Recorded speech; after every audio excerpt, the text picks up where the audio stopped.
السلام عليكم ورحمة الله وبركاته على كل الناس الطيبة وكل الناس اللي قلوبها صافية وجميلة زيكم ان شاء الله حبايب قلبي.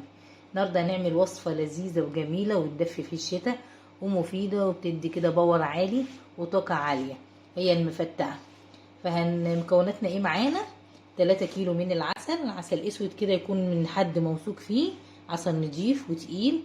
كوباية من الزيت، كوباية ونص كده سمسم، وعندي هنا كوبايه ونص سوداني، وعندي هنا 3 معالق مغات، وعندي 3 معالق اللي هي بتاعت المعلقه بتاعت الاكل حلبه مطحونه، وعندي 3 معالق دقيق، وعندي هنا معلقه شاي ممسوحه ملح ليمون. يلا بينا بقى نروح على السريع كده على البوتاجاز ونشوف هنعمل ايه مع بعض.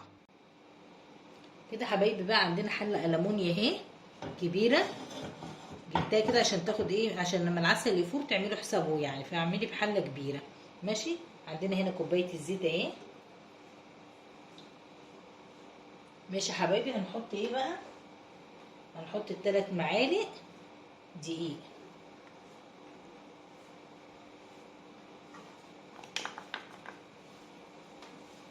وهنقلب بقى. لكل كيلو عسل هتحطي معلقه كبيره من الدقيق. كده حبايبي الدقيق بتاعه اهو بيصفر معايا. هنحط ايه؟ هنحط السوداني حوالي كده ايه كيلو، عليه نص كوبايه، انت حطي بتاع كوبايه ونص وقلبي. وهنحط السمسم،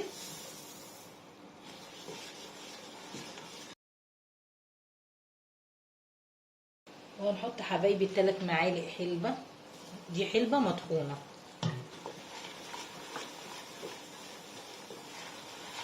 اللهم صل وسلم وبارك على سيدنا محمد وعلى اهله وصحبه وسلم. وهنا 3 معالق من المغات.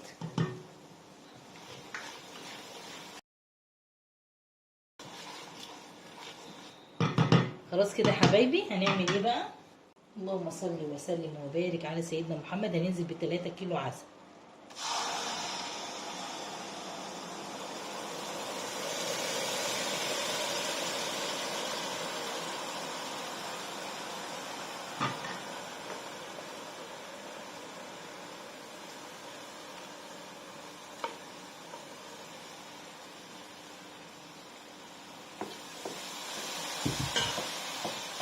هنهدي بقى النار خالص، وهنفضل نقلب في اتجاه واحد كده.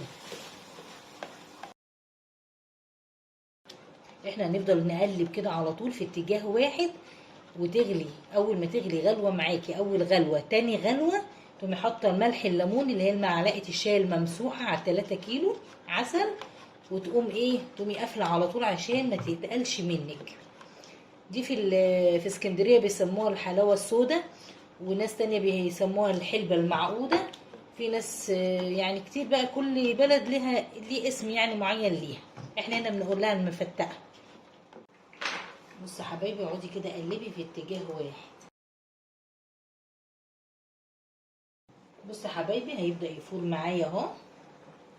بصوا اوريكم بس الفوران. بصوا هنقعد نقلب، مش هنبطل تقليب، مهدين معانا العين عشان ممكن يفور يبهدل لنا الدنيا.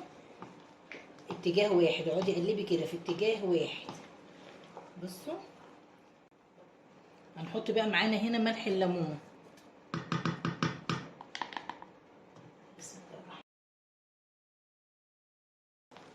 خلاص بقى كده، عشان هي لما بتهدى بتقوم ايه بقى ماسكه. كده كفايه قوي. ادي معانا الفورتين اهو، حطينا ملح الليمون عشان ما تنساهوش، حطيه في الاخر. خلاص كده، واللهم صل وسلم وبارك على سيدنا محمد. لما تبرد بقى هنصبها مع بعض ان شاء الله.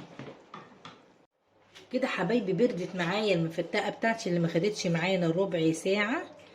بصوا اللهم صل وسلم وبارك على سيدنا محمد. بصوا السمك بتاعها، وكل ما تقعد كل ما هتتقل.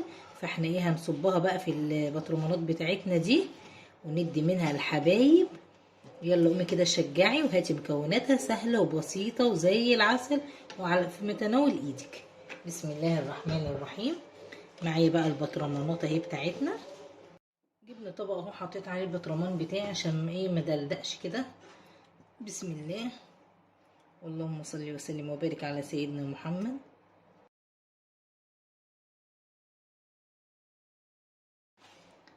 كده حبايبي بقى غرفناها في البطرمانات بتاعتنا. 3 كيلو عسل عملوا 3 بطرمانات اهم كبار وما شاء الله حلوين. بألف هنا وشفا للي هياكلها، وبألف هنا وشفا للي عملها.